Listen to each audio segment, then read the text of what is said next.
Bueno, hola chicas, vamos a iniciar con la clase con una frase motivacional que dice: para conseguir grandes cosas no solo debemos actuar, sino también soñar, no solo planificar, sino también creer, ¿no? Bien, vamos a arrancar un poco con un pequeño repaso de diferentes conceptos que nos van a servir de base para luego abordar todo lo que es gestión. Bueno, hablábamos de la administración, ¿sí? Cuando vimos la asignatura, eh, bueno, y aquellas chicas que no cursaron con nosotros, ni con Andrea, ni conmigo, esto también les va a servir un poco para ponerse a tono de las diferentes temáticas en las cuales hicimos hincapié. Teníamos que la administración, ¿se acuerdan que era un concepto que tenía diferentes acepciones a lo largo de la historia? Una es como disciplina científica, como una ciencia en el cual hay un conjunto de conocimientos metódicamente fundamentado y tiene como objeto de estudio las organizaciones, ¿sí? Un método racional y sistemático. Administrar como sinónimo de ministrare, que significa servir, dar, conferir, propinar. La administración como sinónimo de gobierno, ¿no? En el cual se dispone, se ordena. También se ha visto lo que es la administración como proceso, ¿sí? El de administrar o proceso administrativo, uno de los elementos fundamentales de la administración, y como sinónimo de administración pública, ¿sí? Por ahí se dice esto de que el gobierno o la administración pública, haciendo referencia a lo mismo, ¿no? El que nos interesa a nosotros es lo que es la administración como disciplina científica, ¿sí? Que es un poco los conceptos que estamos viendo, ¿no? Que tiene que ver con esto, con un sistema de conocimientos científicamente fundamentado y tiene como objeto de estudio a las organizaciones. ¿Sí? ¿Qué le va a interesar a esta disciplina científica que tiene carácter de ciencia? Eh, Esto de investigar, explicar, comprender cómo las diferentes organizaciones utilizan los recursos para alcanzar objetivos y metas, ¿sí? Y se vale del método científico, ya que elabora teorías, modelos, hipótesis, es dinámico en funcionamiento y evolución de las organizaciones. Y además se nutre de otras disciplinas, como vemos ahí, como psicología, sociología, derecho, economía, matemáticas. Bueno, y ahora dirán qué son las organizaciones. Un término antiguo, sí, originario, ¿no? Sería el de Parsons, Talcott y Parsons, citado por Etzioni, donde lo define comunidades sociales o agrupaciones humanas que son deliberadamente construidas o reconstruidas para alcanzar fines específicos. Lo mismo que decíamos hoy, ¿no? Utilizan recursos y ahí está el arte de qué proceso aplican, ¿no? Para alcanzar esos fines específicos que tienen, ¿no?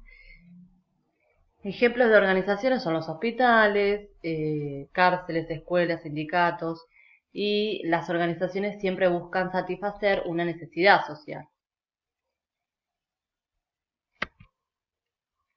Bueno, vivimos en una sociedad organizacional, ¿sí? Donde hay diversos tipos de organizaciones que van a estar constantemente influenciando en la vida de la comunidad y de cada uno de nosotros, moldeando también nuestras conductas. Las organizaciones de salud, fíjense que la definición ya tiene otra connotación, ¿no? Diríamos, se define como un conjunto de personas también que está creado por una serie de motivos, o sea que tiene razones para haberse creado, lo que se denomina misión, ¿sí? Esa razón de ser de la organización, que obviamente se agrupan por área o por actividad y que ofrecen o producen productos, ¿sí? Que ya vamos a ver, pero esos productos se dividen en bienes o servicios. En este caso va a ser un servicio en las organizaciones de salud que está dirigida hacia sus usuarios o los pacientes. Ahora tienen elaborado una visión también, que es aquel modelo que pretenden alcanzar. Para ello se plantean objetivos institucionales que son lineamientos que guían para la acción, ¿no? Y una vez que son desagregados, se denominan objetivos operacionales. Las características de las organizaciones: una es la división del trabajo en diferentes departamentos, gerencia de recursos humanos, gerencia de comercialización, departamento de enfermería, la división del poder, la división de la responsabilidad en las comunicaciones, la presencia de uno o más centros de poder. Esto tiene que ver con la descentralización del poder y la autoridad, que no solo está, diríamos, al mando de una sola persona, sino que está descentralizado. Lo mismo lo que es el fenómeno de comunicación. Y la sustitución del personal. En este caso, nadie es imprescindible en una organización. Diríamos que los puestos son totalmente reemplazables a quien se adecue a ese puesto, ¿no? Según el perfil. Digamos que las organizaciones continúan igual aunque nosotros no estemos. También tienen propiedades las organizaciones, como la generación de empleo, crear y elaborar bienes y servicios, crear y satisfacer necesidades, crear y transmitir tecnología y otras manifestaciones de la cultura, distribuir y redistribuir recursos, generar y transmitir poder en la sociedad, ¿sí? Se sabe que hay ciertas organizaciones que tienen mucha más influencia que otras. Son indicadores de la sociedad actual y de su desarrollo en cada momento histórico. Pensando en este criterio, en esto que dice que generan y transmiten poder en la sociedad, se me viene a la cabeza el tema de lo que son las organizaciones periodísticas de comunicación, ¿no? La influencia que tienen con tan solo transmitir cierta información, cómo pueden generar conductas, ideologías, o sea, es impresionante eso. Crean símbolos, imagen y prestigio, son elementos necesarios de la civilización. Acuérdense que las organizaciones existen desde tiempos remotos. Un ejemplo clásico es que denota que ya había vestigios de un sistema organizacional, es en la época, sí,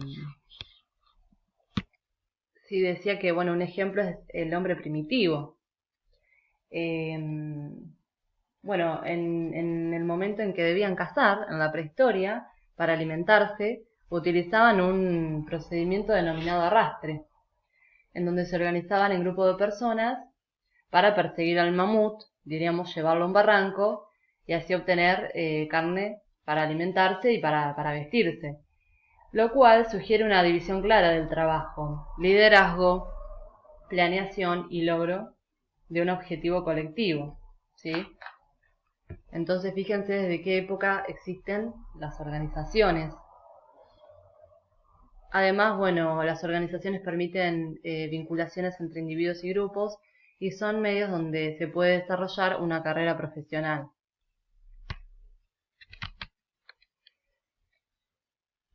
Bueno, un producto es cualquier bien material, servicio o idea que posee un valor para el consumidor o el usuario, ¿no? Y que puede satisfacer una necesidad. Pueden ser tangibles o intangibles. ¿Sí? Acá tenemos los bienes y los servicios en la clasificación. ¿Sí? Enfermería brinda servicios, por algo se denomina servicio de enfermería. Y bueno, un bien es un objeto tangible, físico. La gran diferencia es que se puede ver, tocar, percibir a través de los sentidos, inclusive antes de consumirlo. ¿Sí? Por ejemplo, un celular, ¿sí? Yo lo puedo ver, lo puedo tocar, inclusive antes de comprarlo puedo entrar a un catálogo y ver las especificaciones del teléfono, lo que yo quiera ver, como la calidad de la cámara, las funciones y demás, ¿sí? Antes de consumirlo, de ir y comprarlo y tenerlo. Eh, ya el servicio, acá hay un componente muy importante que es el esfuerzo humano o mecánico a personas, animales o objetos.